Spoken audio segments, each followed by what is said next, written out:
Hey, it's Mike. Hey, I'm Chris. This is Mike and Chris Reloaded. This week we have a special guest. I'll give you $5 if you can guess who it is. No, I don't. I don't have $5. Me. I really don't have $5, so Oh, please well. don't come. I run a podcast for a living. Never mind. Is it Batman? I don't want Tell to. me it's Batman. No, it's Dane. Say hey, Dane. Hey, Dane. I was hoping for the Joker myself. But, or Rick. Yeah. No, Rick's busy. Maybe Negan. Yeah. Oh, we have to talk about Negan. We know Negan's not busy because he's making everyone else do everything for him. That's exactly. Right. So, if you haven't watched The Walking Dead, you need to. Spoilers. I cannot believe they killed off 2 main characters. Spoilers. Yeah. Very big spoilers. I don't know what the hell they're thinking. Spoilers. Of course, if anyone knows anything about the comic books... It's comic. Yeah, but that involves reading. You knew one of them for sure. And the other one had already outlived his lifespan anyway, so... True. At least a season. Yeah, but that involves reading. I mean, maybe if there was like a graphic novel with everything in it, I might... There is. And there's pictures too, Mike. Oh, there's pictures. Pictures! And I'm sure there's someone on the internet that, takes the comics and reads them or something. I don't understand that. My daughter reads manga all the time. I don't get it. Why read when you can just watch it? But on to this week's show. It's horror movies based on true events. Dun, dun, dun. This is Chris's brainchild. I love this idea. It was a great, or maybe it was Dane who mentioned it. Which one was it? You or Dane? No, it wasn't mine. Okay, I was right. It was Chris's idea. If it's awesome, I'll take credit. It's awesome. I love this idea. Everything is awesome. If it sucks, I'm blaming you. Oh, well. If it doesn't work, it was on Mike's fault. Are we married somehow? Yes. Because that sounds a lot like marriage. If it's good, they're my kids. If they're bad, they're your kids. That's how it works. Mm-hmm. Get used to it, Mike. It's just life. So who wants to start off? Who's raring to go here? I think I'll go first. You go first, Dane. The floor is yours. Let's take an older movie.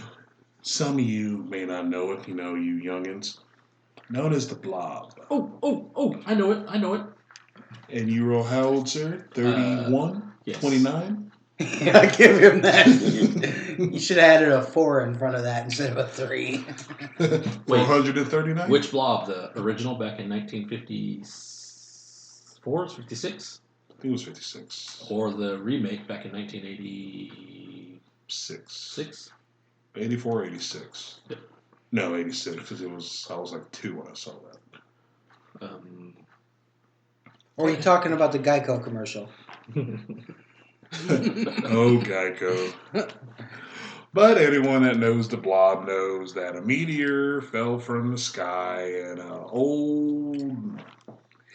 almost said hippie, an old hillbilly or just a crazy old man in the woods found the crater and the rock and he poked it with a stick and this gelatinous thing came out attached to his arm and started eating. Geico commercial. Little known fact though, in 1950 on September 26, 2 police officers were on patrol one night and they had a report of seeing something fall from the sky and they actually saw it. So they actually investigated it. And lo and behold, there was a rock with a weird purple-like gel stuff in it and a crystal substance. And of course, one of them had to touch it. You sure that just didn't fall from a plane? You never know. Did they lick it? Ooh, it tastes like ice cream. It's a space peanut. No, Joe Dirt. No. And of course, curiosity got the better of him, and he touched it, but he did die or anything. It was like almost weightless, Spoilers abound. Odorless and everything, and they just played with it until people got there, and it eventually disappeared. But that's the origin where the Blob came from. Sad. Disappeared. I'm quoting right now. Disappeared. Yeah, he's using his government fingers. Quote. It never happened.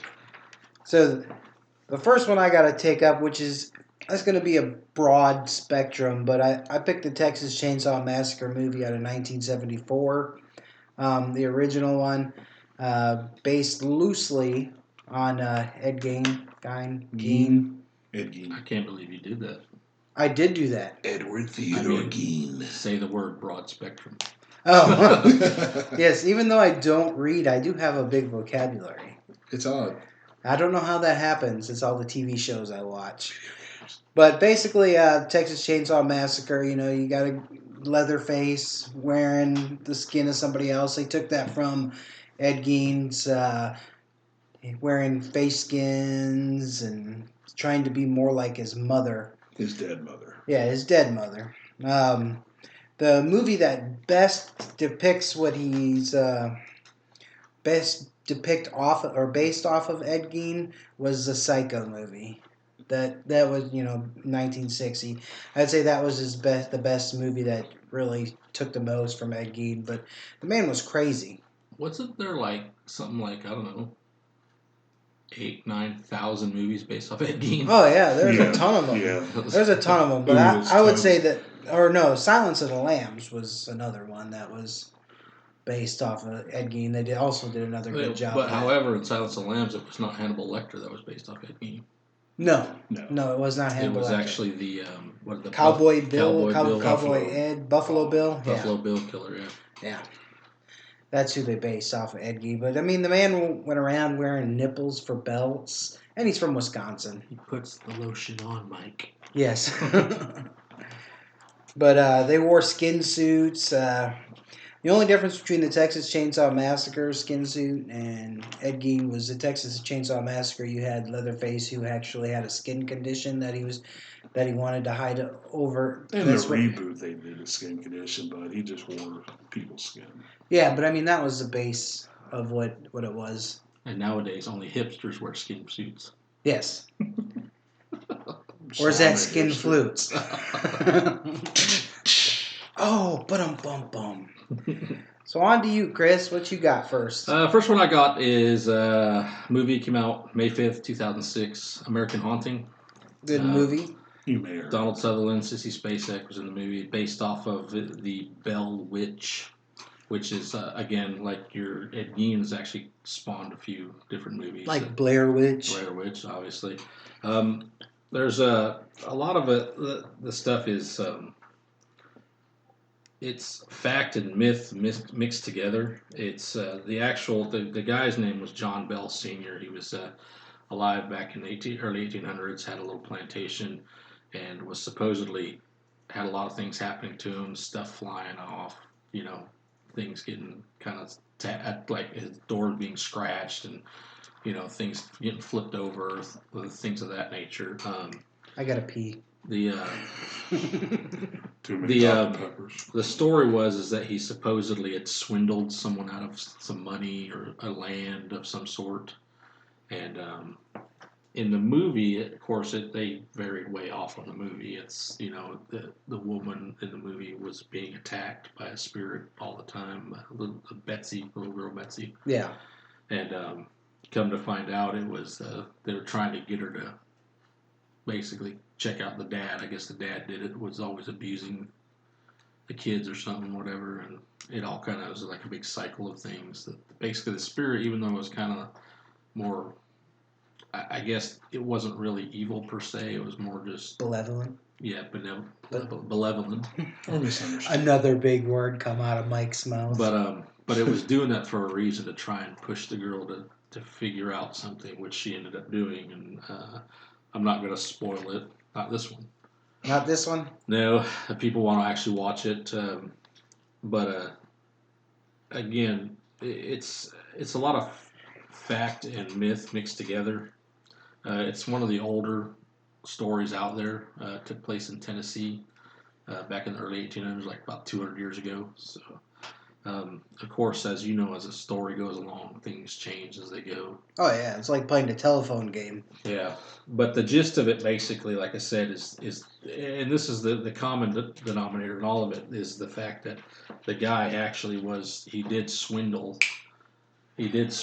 somebody out of something, and that's kind of like, but he got let go because it's like, okay back and then, and no one cares. And then of course the Bell Witch thing come up when the guy started going crazy, and it was only about 100 years or so after the Salem witch trials, and so it's kind of still somewhat fresh in people's minds. Right. So, and even the Bell Witch wasn't even really a witch; she was just more of a spirit.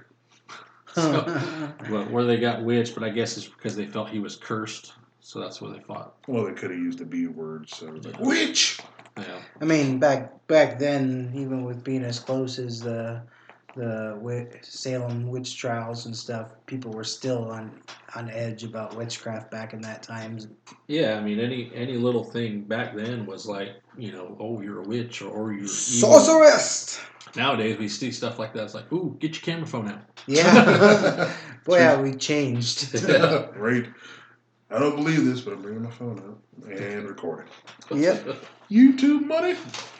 Anyway, this brings us to one of my personal favorites and maybe some of yours, The Hills Have Eyes. If you don't know that movie, it's about a family that goes on a little trip and end up taking a wrong turn. That actually happened to me here in Defuniak. Have you ever taken the wrong turn back off a landfill road over there? Wait, isn't there a movie called Wrong Turn? Yeah, there is. Which is also spawned what we're talking about. Man, I really rolled up on a house and there was just a bunch of people that looked like they were inbred sitting on rocking chairs. Really? And fanning themselves with fans. I'm like, oh my god. Yeah, that stuff really happens in here. So go ahead. I'm sorry to cut you off, but now I'm afraid to ever go to Landfill Road. Yeah, don't take the wrong turn off of Landfill Road in Defuniak. That's scary. Yeah, it is scary. So did you survive? We did. Going down a road, the car was bouncing. The roads were so ruddy. The kids were almost in tears. They were scared. We're lost. We're lost. Never going to see home again. It's only Defuniak. It's only going to get worse. Yeah, but we made it out to 90 eventually. That's good. But anyway, Hills of Eyes was loosely based off of what's considered a legend in Scotland of Alexander Sawney Bean. And Sawney Bean was the son of a landscaper, but he didn't want to go the way of his father. He just kind of wanted to do his own thing, so he took his wife and he moved off to the coast and they found a cave, and there they would have, kids, and those kids would have kids with their siblings, incest and so on. But legend further goes that over time, it was getting harder to feed the family, so they reverted to getting passerbys, people just, couples or whatever, just taking a walk, and they would kidnap them, steal all their belongings, and to get rid of the evidence, they would eat their bodies and throw the remains to the ocean. Oh, Lord. And that went on for a good while until the town folks were like, hey, there's a lot of people missing. And, there's all these body parts occasionally washing up, so I think we should look into this. And lo and behold, the legend of Shawnee Bean became in the 15th century. But that's what the Hills of Eyes was based off of. And they said they don't have an exact count, but it's like somewhere in the thousands, wasn't it? Yeah, because it was going on for years. Wow. Because you have to think, in the 15th century, people disappeared all the time, I guess. Oh, yeah. Hey, I'm going to go out and get some water. Like Roanoke. Oh, yeah. 6 years later, Mom, where's Dad? Yeah. Wasn't Dad supposed to go get milk or something? We have cows. I don't understand why you left. No, I'm not going to say it. But anyway. Yeah, it was actually a really good movie. Wes Craven, one of his first ones he did. Mm-hmm. John Berryman, one of my favorite horror actors that I actually scared. Traumatized. You scared? I actually scared him. Funny story. Did you? It was, yes. Oh, we gotta hear the story now. I was actually in Louisiana. Me and Kent, myself, my sister, Trent, we were all there, and they were filming a movie there at the 13th Gate, where my sister and everybody works, Katie. And she asked if we wanted to come be extras on the set. But yeah, sure. Well, the movie was just a quick synopsis. It was basically a bunch of horror genre actors and actresses and stuff, like Kane Hodder, John Berryman was there. All these people basically played all these horror characters growing up. Icons. Yeah, they were there. They were invited to like a Comic Con or Monster Con type thing, and they all they all started getting bumped off one by one. There was a killer killing the killers people who played killers basically. Killer of killers. Right. So, but it was just one of them anyway. Well, John Berryman, we were outside and John Berryman was right there. He showed up. We're like, oh my god, it's John Berryman. So we're like, we go over and the dude's like the nicest guy in the world. I mean, he's just like the most down to earth guy in the world. We're just sitting there talking to him, and I was just like, man, I just kind of just lost it. I said, I love you, man. You're one of the greatest people I've ever seen. And he just got like, okay. So yes, that was my awkward, famous moment in that. So yeah, you don't tell me you love me. He's famous. Oh, so that's what I have to do? I have to become famous? And he's more bald. He's more bald? That's not fair. Yeah, he is pretty bald, and he's also pretty tall. Yes, he's very tall. Oh, so he's not short and stout like me? No. This manless keg I got sporting here? Manless, that's right. Well, the next one I got is the start of my Ed and Lorraine Warren. You may have heard of them. Yeah, you may have heard of them. They got a bunch of movies, but the first one I'm going to go over is A Haunting in Connecticut. It came out in 2009. Basically, it's about Alan Carmen Shedeker. I don't know how to say that. Shedeker. Shedeker. Basically, they bought a house in Southington, Connecticut in 1986. While exploring the house, they after they purchased it or rented it, I don't remember which one it was. After exploring the house, after they rented it, they found mortician tools in the basement. Shit for brains? And stuff. And now they claim they lived like this for like a year, okay? They were sodomized and raped by the ghosts, by the spirit, by demons, they claim. They were both the son and the daughter supposedly saw evil spirits and were shown terrible dreams and they stayed there for a year. Terrifying visions. They actually coined this afterwards, and I'll cover a little bit more of my Warren thoughts on my next film. But this family actually coined a book. They wrote a book in 1992 called A Dark Place that follows the Shedeker family. Shedeker. But I can't hear that. Hey, listen here, Negan. Watch the language. Right? I'm sorry. Damn it. Oh, I did it again. Jesus Christ. Oh, my God. You can't stop. Sorry. I didn't mean to take the Lord's name in vain. Like Pringles. That was terrible of me. But the Warrens basically came in and investigated this house, and they deemed this house haunted, and they got the book deal going, and then the book deal led to a movie deal. And in the movie, I don't know if you've ever seen this movie, it's about a dying cancer boy and his mother have to drive all the way to Connecticut for treatment, and it's too far of a drive. So just the mother and the boy moved to Connecticut into this house, and then there's basically demons and spirits that are in the basement, which is where he sleeps. And he thinks they're visions from his chemotherapy, but it's really happening. I mean, it's a great movie. It's spooky as hell if you've never seen it. Well, that's kind of shitty. Shittiker. You're suffering through chemo treatments, and you got to be haunted by spirits. Oh, I know. Tell me about it. I mean, that's the way the movie. If you haven't seen it, it's a great movie. It's pretty spooky. Cancer, everybody. Cancer. I have not seen it. You haven't? But it's on my list. But you're not a big horror buff like us. So, but of course, you know who more actors are than I do. So that is. Yes, I do. Now, if it's TV, I'm there, but if it's film, man, I suck at it. Yeah, but a lot of actors now on TV are former movie actors. Yeah. Next one I got is this one I actually have seen, It's called Deliver Us from Evil. See, I talk shit, but I haven't seen that one yet. Yeah. He said shit. This one's actually fairly recent. The movie anyway, came out July 2014. Stars Eric Bana, Olivia Munn. I know who Olivia Munn is. Yeah, there you go. Edgar Ramirez. Basically, I know who he is too. Basically, the movie is based off of actually a real person named Ralph Sarchie. He was a cop for a little over 17, 18 years in New York, in the South Bronx, which is actually, they said, I believe, the precinct, the 46th precinct, which they say is actually one of the toughest precincts in New York.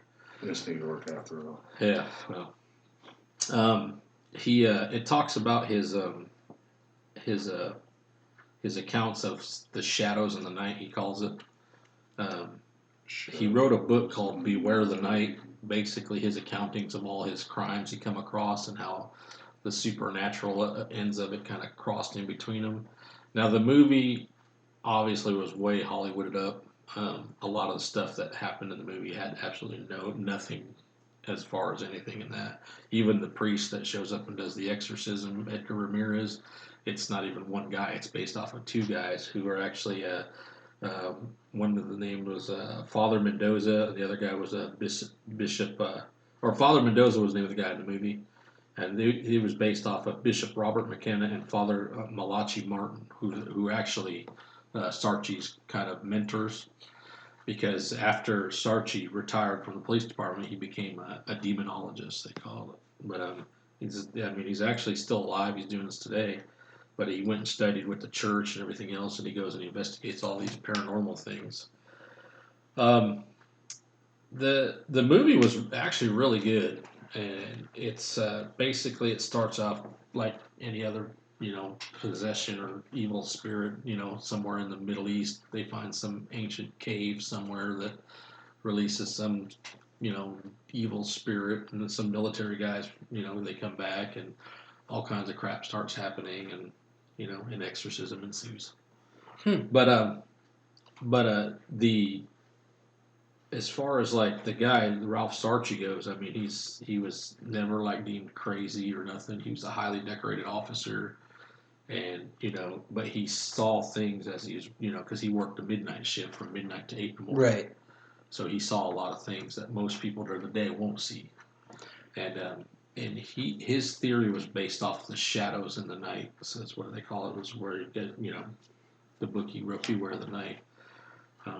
So when he started seeing all this stuff and realizing all this stuff, that's when he started taking up the demonology, reading and learning about that stuff. So. Do you see a trend here, though, that all these people are like coining off of this stuff? I mean, that's what I mean. It's kind of hard to take the facts, like even the ones I'm doing. It's kind of hard to take those facts as meaningful. Well, I guess if I was in the same position, I would coin off of it too. So yeah, and like I said, the guy he even Sarge even come out and said, yeah, the movie didn't really depict hardly anything in my book. There was a scene in the movie where there was a little stuffed owl that flew off of this little girl's bed and went rolling and started laughing, ha ha ha ha hoo. They're like, that ever happened? They're like, no, that never happened. So Hollywood, they're gonna do everything up and try and make everything creepy and spooky, but still the basis of the person is real. Ralph Sarchie, he's real. The father Mendoza in there, he's actually based off of a couple of people as far as the styles and everything else, which were actually, like I said, his mentors and people that actually taught him when he was learning demonology. So, but it's I've always been somewhat fascinated by I'm not going to say occult, but just otherworldly things like that too. Oh, I am too. Not fascinated enough to where I'm going to go hunt it. No. But, it still strikes me up interesting to watch, see some of the stuff and watch someone read some stuff. And you get mad at me for swearing. But needless to say, yeah, that's it's a great movie. You ought to watch it, though. Yeah, I'll put it on my list to watch for sure. So, what's up there, Dane? What you got next?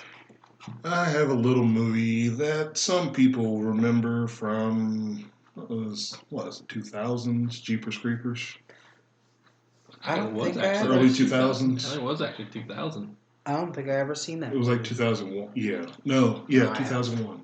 About Jeepers. 2001, I remember, because I was dating.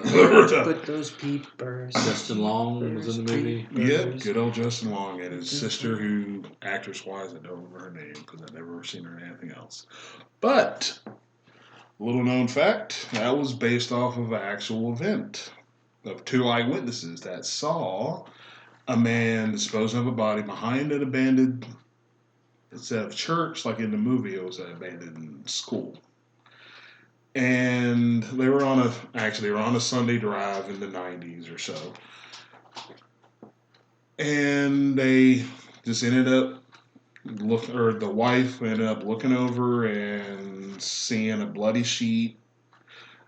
And they were like, did I see that?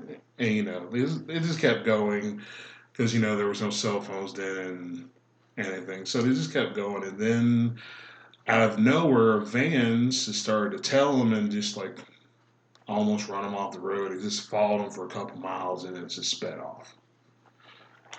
The guy turned out to be Dennis Dupre, who killed his wife and was actually sought after in a huge police manhunt. That was also on not America's Most Wanted, Unsolved Mysteries, that old creepy show. I love that show. I used to stay home at night, all scared by myself, and watch the crap out of Unsolved Mysteries. Yeah, my family used to make me watch it. It was like, okay, bedtime. It's like, good luck, boy. But yeah, that happened in Michigan in the 90s, and the director took the first part of that and made The Creeper. Go fig. No, basically the Jeepers Creepers movies, we were talking about this the other night, aren't they all like the same movie? Basically. Isn't Nightmare on Elm Street all the same movie? Oh, yeah. Or how about Friday the 13th? Oh, no, with the exception of the first one. Don't get me wrong, I love Jeepers Creepers. In fact, we were talking about it, I didn't even realize that I saw the second one. Because you thought it was the first one. Because we thought the second one was the first one. Yeah, one. kind of blended. But they are making the third one now. Yeah, and I will definitely see the third one. So it's a good movies. Hopefully the third one's good. But Hopefully. I have faith. I have faith too. The next one on my list is I'm going to keep the trend going with the Warrens and talk about Annabelle, which came out just here recently in 2014.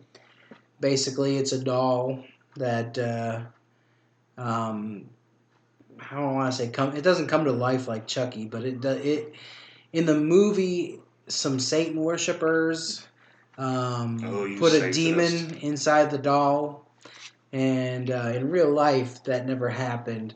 In real life, the doll was actually a Raggedy Ann doll, not a porcelain doll, but it did move to different locations in the room by itself. It actually wrote notes to the people on parchment paper, which the people claim they didn't possess any parchment paper, so they have no idea how it came about. That dang elf on the shelf. Yep. Now, they didn't try to throw away the doll, which would have been my thing. I mean, in the movie, they try to throw it away, and the doll comes back. Throw away, hell, I would have burnt that damn thing. Yeah, me too. Salty fire. It's claimed now it's sitting in the museums, in the Warrens Museum of don't they own that museum? I think so. Of supernatural entity items. Yeah, something like that. Who knows? But supposedly, if you go in there and taunt this doll, that you will die or be gravely injured within the next few days. And supposedly that's happened lots of times. This doll is actually, in real life, they claimed that this doll strangled them in their sleep and left scratches on their bodies. It's got blood stains on it, and they can't explain where the blood stains came from. It's like on the back of their hand and on their chest. Usually from blood. Yeah. Go fig. Gutting a pig or something, I don't know. But, yeah, this is another example here. These people lived with this doll like this for a year. Okay, for a year before they started getting other people involved. They held a seance to try to figure out what was in there. That's where they coined the name Annabelle from, was this lady came in and did a seance and said that it was the spirit of Annabelle, a little girl. Annabelle Higgins, I believe was her name. It was a little girl. And then the Warrens came in shortly after that and seized possession of the doll and put it in their museum. So if this doll is so, like, whatever evil, or they're afraid people are taunting it, why keep it out in the public and open? Where, like, that's my point. I mean, I don't. Money. I mean, you got The Conjuring, you got The Haunted in Connecticut, you got Annabelle. All these movies are basically one of the same. They're following the Warrens. And my opinion, I think these guys are the biggest frauds in Supernatural. I mean, they give Supernatural stuff a bad name, I think. I mean, I don't like the movies, except for Haunting in Connecticut. I like that one. I didn't like any of the Conjuring movies. I didn't care for Annabelle when I watched it the other night. now the Warrens did also investigate the Amityville. Yeah, they did. I was going to mention that too, yeah. They also did investigate Amityville, which I love Amityville Horror, the original. So, I mean, yeah, it's just a couple trying to coin money off of supernatural stuff, and it's kind of hard to take them at face value, in my opinion. Well, because a lot of that stuff is based on your word. Well, that's like saying this gun is dangerous, but hold it. Yeah. It's on it. If they're giving you warning, like, say, don't taunt the doll or whatever, or you'll die or suffer horrible injuries, why keep it out in the open then? Right, and you wouldn't think that people would have to get to sue them afterwards if their family member really did die. Well, I'm sure they'd probably have to have waivers or something. Yeah, they probably have to sign something. Yeah, but those waivers aren't crap. You can still sue. I mean, that's just terrible. If it's proven that they're negligent, which putting a haunted doll out on display, if it was truly haunted, I would say that's pretty negligent in their part. That's like keeping the Necronomicon out in the open. Yeah. Klaatu, Verata. Yeah, but you make your own opinion about the Warrens. I think they're a bunch of frauds. I haven't really watched the movies per se. I've read some about them and this and that. Some of the stuff seems kind of fascinating, but I'm kind of with you on it. I'm like, if you know something's dangerous, why keep it out where people can see it and mess with it? Yeah, I mean, each of the instances they've lived, the people dealt with this stuff for a year. I know me personally, if I go into a house and a ghost rapes me in the middle of the night, I'm moving the crap out. Excuse my language. I'm moving out. I'm not going to wait another year. Oh no, this is a nice house. And yeah. Every night. Oh my God, there's blood on the walls. It's bleeding. But it's such beautiful scenery. I mean, you can see. It's a great location. I mean, at this point, do you go to bed with your pants around your ankles? Save the ghost some time. Go easy. I gotta work tomorrow. God. Yeah. I feel bad now. I said the F word. That's our one we're allowed. Yeah. We are PG-13. Now we classify ourselves as explicit now. Oh, do we? We are explicit, so. Well, we have to on iTunes or they'll boot us. Really? Yeah. We have to classify as explicit. If you say one swear word in there, they'll boot you.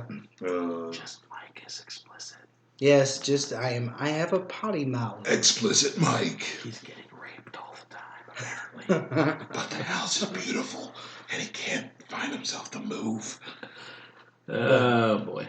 I know. I'm terrible. I can't help myself. So on to you, Mr. Chris. What you got there for us for your last one? I'm gonna go a little old school here. Not quite as old school as the Blob, apparently. June 20th, 1975. A little old movie come out that pretty much frightened the hell out of everyone if you wanted to go swimming. Yeah. Jaws. Jaws. Yep. Roy Schneider, Richard Dreyfuss, Robert Shaw. Of course, everybody knows the story. Roy Schneider plays the sheriff or something? Sheriff of the little community area there at the bay. Richard Dreyfuss is some kind of aquatic. I don't even know what he is now. I guess he's just like he studies animals or underwater creatures. Was he a biologist? Yeah, that's what it was. And of course, Robert Shaw was the boat captain. Yeah. The movie is based off of Peter Benchley's novel, which Benchley actually he did a lot of research for this stuff. there was a guy who the guy's name was Frank Mundus back in the '60s. He was actually a charter boat captain, and he was actually going out. He got out, caught sharks. In 1964, he caught a shark that was over 4,500 pounds. Holy buckets! Yeah, that's what I say. And it was a great white shark. So, guess what? Giant great white shark. Hey, there's an idea. Did it have human bones in it? I don't know. But the guy Quint that Robert Shaw plays in the movie is actually, he said, is basically Frank Mundus. That's how exactly how the Frank Mundus was. Just kind of that wily sea captain, stare you right in the eye type of guy. They now what's weird about this is, like I said, yeah, you got this guy that's created off of that. The guy's hunted sharks and everything else. But in 1916, on the Jersey Shore between the 1st of July and around the middle of July, there was a rash of shark attacks, which were, I believe, 4 people died and 1 was injured, which is kind of a lot for shark attacks. Yeah, considering they're maybe once a year If that, yeah. in the whole country. In the whole world, huh? Yeah, well, no, Unless Australia. Unless you live in Australia. Yeah, Australia has a Everything kills you in ton. Australia. Oh, look, a quad. But the thing about it is, this was actually, like I said, on the Jersey Shore. It's right there, which apparently even nowadays they still have shark sightings right there on the Jersey Shore. So, but they thought it was a rash of great white sharks, which actually was not great white sharks. It was more bull sharks, but there was actually some great white sharks there because they had people come in hunting them and stuff, and they actually, I want to say they found 5 or 6 of them. A couple of great whites and some bull sharks. Just chilling. Yeah. Yeah. Just hanging out, waiting for some supper. Yeah. Well, it's just weird because, sharks typically they don't like the taste of human flesh. They usually attack, they bite once, and then they spit out and they swim away. Which is why you see a lot of people just getting bitten in the leg or bitten in the arm or whatever. Right. That's why a lot of people survive. If they don't bleed out in the water, you survive the attack. I mean, they take a limb from you, but so that many people dying, I mean, that's pretty weird for, those sharks to go back for more, it sounds like. Yeah, and the weird thing about this is like I said, it was just this rash of things that happened, and they were almost afraid they were going to have to shut the beaches down, quit tourism, and everything else. And of course, this was before the actual, Jersey Shore. Yeah. But because if it was after, I wouldn't care. Yeah, or during. Yeah. But book was written, movie was made, everything was depicted in it, and you got this giant 20-foot killer man-eating killer shark that just super aggressive. It's a great white shark in the movie. But a little known fact is actually great whites aren't really that aggressive. No, I know. They will attack you, and because of attacks on people, they're actually considered one of the most. Because of the attacks on people in here, they're actually considered one of the most aggressive sharks when it comes, because they're the only ones that get basically seen when they're attacking people. So they're recorded, I guess you could say. The Right. Shark attacks are recorded mostly by great whites. Because most shark attacks actually happen from bull sharks, like you were saying in the beginning. And actually, I looked up, I was looking up the most aggressive sharks out there, and we are talking about different ones. And the hammerhead actually isn't the most aggressive; it's the number 10 on the list. Yeah, it's pretty low. Yeah, it's way down there. There's a whitetail shark. There's a blackfin shark. There's a bunch of them actually way above it. But the top 3 actually most aggressive sharks out there are, the number 3 is great white. The number 2 is the tiger shark, and the number 1 is the bull shark. But again, the bull shark doesn't actually attack a lot of people, but is the most aggressive shark out there. Apparently, it contains a high amount of testosterone. Oh, young teen boy shark. So that's why I like to bite people. Someone needs to test them. Yeah. Well, bull sharks, they actually they're one of the only sharks too that swim in fresh water. Yes. So the people that live along the Mississippi River and the St. Lawrence Seaway and stuff like that, they have to contend with shark attacks too in the rivers. So I just want to see a gator fight a shark. you want to see a gator Turn fight a Sci-Fi shark? Channel. Oh yeah, never mind. But so that's all we got for you guys this week. Thanks for listening. Don't forget to check us out on our new website, mikeandchrisreloaded.libsyn. That's libsyn.com. Of course, we're still going to be posting to YouTube every week. Mm-hmm. The YouTube. So if you please subscribe to us on YouTube, like our Facebook page, Mike and Chris Reloaded. Not.com. Not.com. Just Yeah. Mike. Our Facebook page, Mike and Chris Reloaded. We have a YouTube, Mike and Chris Reloaded. Hey, are you sensing a theme here? Yeah. Basically, if you search Mike and Chris Reloaded, you're going to find us. You could actually go Google at mikeandchrisreloaded.libsyn.com and you'll pull us right up. Mm-hmm. And we'll post all our podcasts on there, at least our last few anyway. All of our podcasts are going to be on YouTube still. We've still got some pretty good shows. We got one more show to follow up at the end of October. Get rid of this Halloween mess. Have a great show. And thank you, Dane, for being here with us again. I love being here. Again. And Is that an I don't love hearing myself talk, but thank you, Mike, for being here with us again. Oh, Again. yeah. You're welcome. Even though Again. your potty mouth was ruining it. I know. Hopefully YouTube don't catch us because YouTube will boot us for swearing. Do they? Yeah, they just had a new rule. I don't remember what the new rule They're was. always changing their rules. Some new rules about swearing. Way to mess us up, Mike. I know. I'm sorry. YouTube, please forgive me. Oh, you get rid of these. Ghost! You need to move. Now Dane's getting raped. So, on that note, we got to go. Thank you for everyone, and we'll catch you next time. Later, guys.